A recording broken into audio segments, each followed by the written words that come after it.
আসসালামু আলাইকুম, নমস্কার। সকলে কেমন আছো? আশা করছি আমাদের ব্লগ যে যেখান থেকে দেখছো সবাই খুব ভালো আছো আর সুস্থ আছো, আর আমরাও ভালো আছি। আর আজকের ব্লগটা শুরু করলাম, এখন ঘড়িতে বাজে প্রায় 10:30, আর অলরেডি আমার ভাত অনেক আগেই হয়ে গেছে।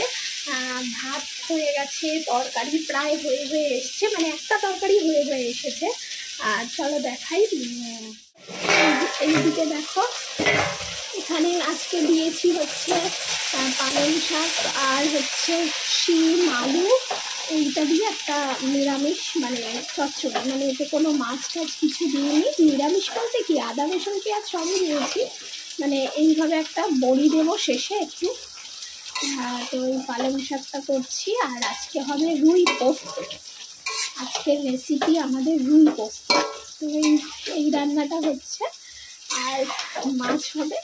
আর এখানে মেয়ের একটু মানে লাল হয়ে গেল, মেয়ের একটু মাছের ঝোল বসাচ্ছি, এখানে পালং শাক আলু দিয়ে একটু মাছ বসাচ্ছি। এই যে এখানে মাছ ভেজে রেখেছি। আজকে অনেকটা তাড়াতাড়ি উঠেও পড়েছি, ব্লগ এডিট করছিলাম, ব্লগ এডিট করতে গিয়ে সময় চলে গেল। তারপর হচ্ছে কি ব্লগের ওর বাবা বসে বসে ব্লগটা পোস্ট করলো, আর এখন ওর বাবার লোক এসেছে অফিসে, আর আমি এই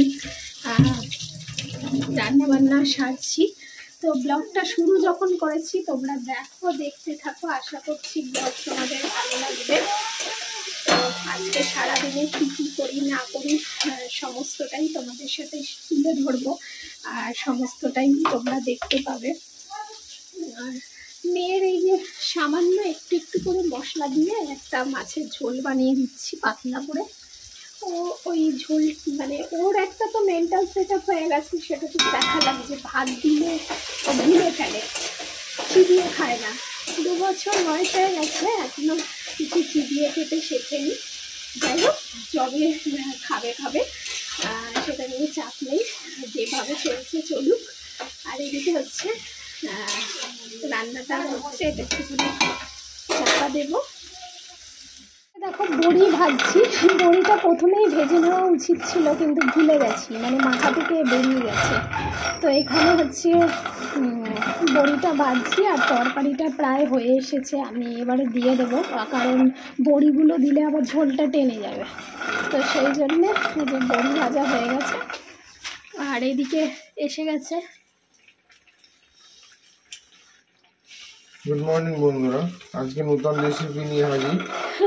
আমার হাজবেন্ডকে কিচেনে দেখলে তোমরা একটাই জিনিস জানবে, যে তার মানে কোনো রেসিপি হচ্ছে। এই যে পোস্ত আর এই কাজু নিয়ে আসলাম, সেটা দিয়ে একটা নতুন রেসিপি বানানোর। নামটা বলো। পোস্ত কি? আমি তো বলেছি, কি তুমি বলো। ও আচ্ছা, রেসিপির নাম হ্যাঁ। তো রুই পোস্ত। মানে দেখা যাক কেমন হয় রুই পোস্ত। পোস্ত রয়েছে, পোস্তগুলো ঠিক আছে। পোস্ত কি ঠিক আছে? সেটাই ফ্রিজে ছিল, ভালো না না খারাপ হওয়ার কোনো অবস্থাই নেই। আর আমি কি তবে বলছি, একটু সাদাটে ব্যাপারটা কম আছে। কই হ্যাঁ অনেক দিন হয়ে যাচ্ছে তো। আর ও মানে ঠিক আছে, ইউজ করে খেয়ে নেওয়া হবে কোনো। আচ্ছা ভালো কথা, আমি ওখানে ওরকম মাছ বার করেছি, দেখো এই রকম দাগা। আর কিছু পেটি বা লেজা এরকম কিছু নেবো না, শুধু দাগা, সব দাগা। ক পিস নেবো? 6 পিস। আমরা তো রুটি খাবো বেলা। আমরা ওবেলা রুটি খাবো। তাহলে যে এখন রুই পোস্ত হচ্ছে, রুই পোস্তর জন্য বসিয়ে দিয়েছি। আর রুই মাছ ভাজা টাজা যে সব কমপ্লিট, রুই মাছ ভাজা, আর এখানে সমস্ত মশলা টশলা আছে। আর রুই পোস্ত রান্নার জন্য আমার হাজবেন্ড এখন গেছে পোস্তকে বাটতে, মানে কি ব্লেন্ড করতে আমাদের মিক্সিতে। আর ততক্ষণে পেঁয়াজটা লাল হোক, আমি বললাম পেঁয়াজটা লাল যতক্ষণ হচ্ছে ততক্ষণ তুমি একটু করে আনো। আর অনেকটা সময় হয়ে গেছে, মানে প্রায় 12টা 15-20 হতে যায়, এখনও মেয়ের স্নান হয়নি। এরপর মেয়েকে স্নান করাবো, তারপর হচ্ছে ওর ঠাকুমা যাবে স্নানে, আমরা স্নান করব, খাওয়া দাওয়া করব। এই সকাল থেকে আজকে অন্য কাজে এখনও হাত দিইনি। সকাল থেকে রান্না করলাম ভাত, পালং শাক, মেয়ের তরকারি পাতি। তো এখন রুই মাছ মানে রুই পোস্তটা হয়ে গেলে তারপর সব কিছু করবো। যে রুই মাছের রুই পোস্ত হচ্ছে। এই যে দেখাও একটু সামনে দিয়ে আমার দর্শকদের, এই যে রুই পোস্ত হচ্ছে। আর এখন হচ্ছে প্রায় শেষের দিকে, রেসিপি হয়ে গেছে।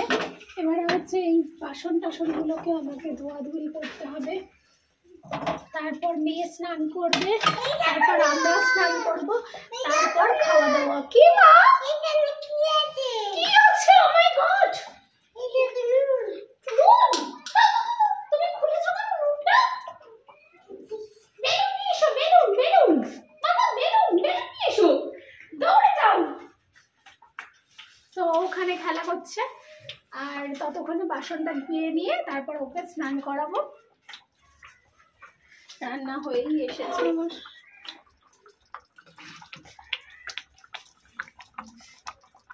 জাস্ট অসাধারণ, মানে দারুণ একটা স্মেল আসছে আর দারুণ দেখতে লাগছে। তো রুই পোস্ত তোমরাও বাড়িতে একদিন করে খেতে পারো, খুবই একদম মশলা নেই বললেই চলে। এটা যেটা দেখছো এটা কিন্তু শুধু পোস্ত কাজু বাদাম, ব্যাস আর কিছু না, কিন্তু খুব বেশি মশলা ইউজ করিনি, মানে একদম লাইট খাবারই বলতে পারো। কি মা দিচ্ছি, দেখো বাসনটা ধুয়ে নিই। বাবা বলে দেবে।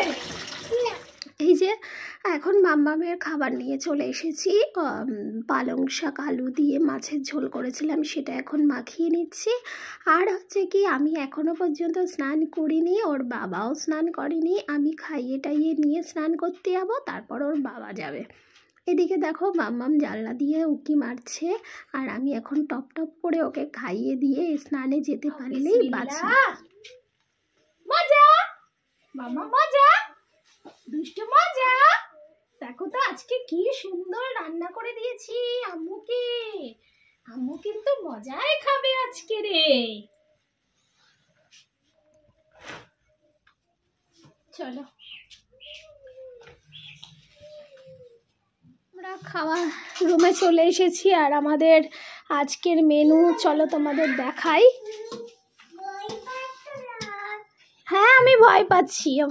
এইটা হচ্ছে রুই পোস্ত, আর এইদিকে কালকের চাটনিটা এমন টাইমে করা হয়েছিল তখন তো খাওয়া হয়নি, তাই আজকে বার করেছি। আর এখানে হচ্ছে পালং শাক চচ্চড়ি বড়ি দিয়ে। আর এই এখন আমাদের খাবার দাবার, আজকে ডাল টাল কিছুই করিনি, আজকে একটু শুকনো শুকনোই খাওয়া দাওয়া হবে। চলবে তো তোমার? শুকনো কথা, মাছের গ্রেভি রয়েছে। না আমি সেটাই বলছি, মানে তুমি একটু ডাল পছন্দ করো, আজকে ডাল টাল কিছু করি। গ্রেভি রয়েছে যখন ডালের প্রয়োজন নেই। তো এই যে এখন ভাতটা বাড়া হচ্ছে, আর মাম্মাম চলে গেছে বাবার পাশে বসতে। মাম্মা চুলটা ঠিক করে দাও তো, ওর চুলটা ঠিকই চলে যাবে।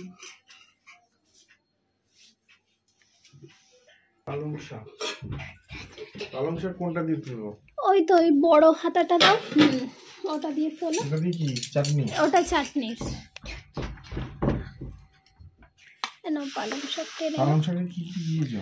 পালং শাক মানে নিরামিষ, মানে নিরামিষ বলতে কি আদা রসুন সব দিয়েছি, কিন্তু শিম আছে নাকি? হ্যাঁ শিম আছে, পালং শাক আছে, আলু আছে, টমেটো দিয়ে আর বড়ি দিয়ে করেছি।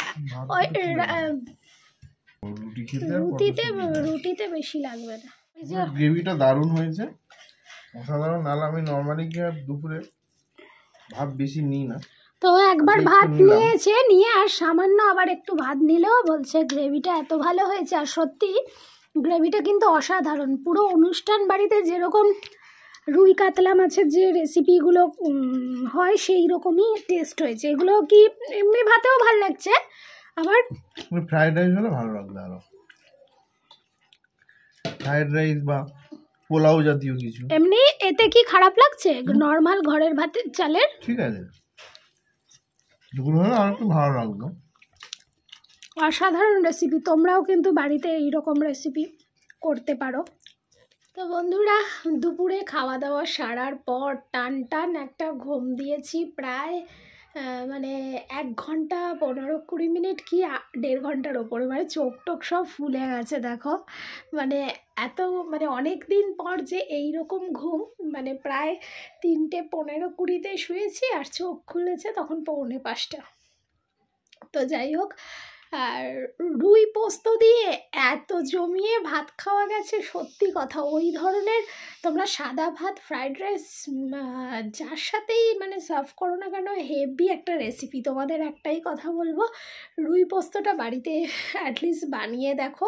আর যদি আমার রেসিপি দেখে তোমরা করতে চাও তাহলে কদিন ওয়েট করো, কদিন পর আমার ফিজাস রান্নাঘরে চলে আসবে। ফিজাস রান্নাঘর আমার রেসিপির চ্যানেলের নাম, তো ওখানে দেখে নিয়ে তোমরা কিন্তু করতে পারবে। তো যাই হোক, দুপুরবেলাও আমরা এরকম মশারিটা খাটিয়ে নিই, যেহেতু বাচ্চাকে মশা টশা কামড়ায়।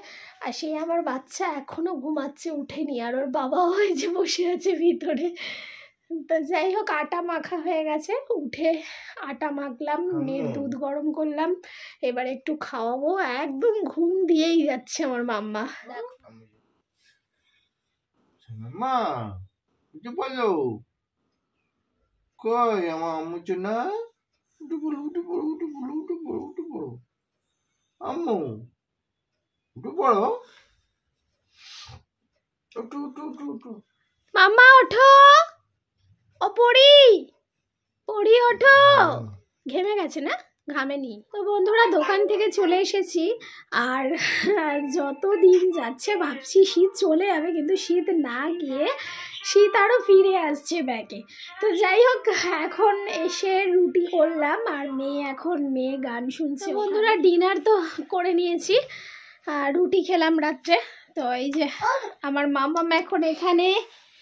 আর হচ্ছে কি, তোমাদের একটা কথা বলা, সেটা হচ্ছে ওর বাবা আমাদের দুজনের জন্য, মা মেয়ের জন্য, দুটো জিনিস এনেছে। এই যে বলছে যে অ্যানিভার্সারিতে একদম কিছু দেওয়া হয়নি, তো একটু মিষ্টি মুখ করো। তো যাই হোক, এই যে মা বেটির জন্য যে যেটা নেবে, একটা বেবি আর একটা আমার জন্য।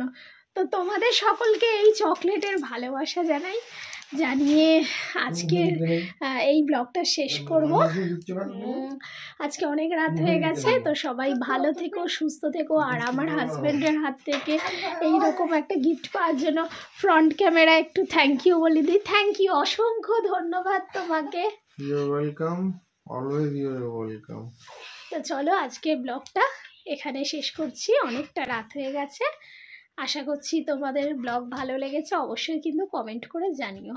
তো আজকের মতো ব্লগটা শেষ করলাম। বাই, গুড নাইট, আল্লাহ হাফিজ।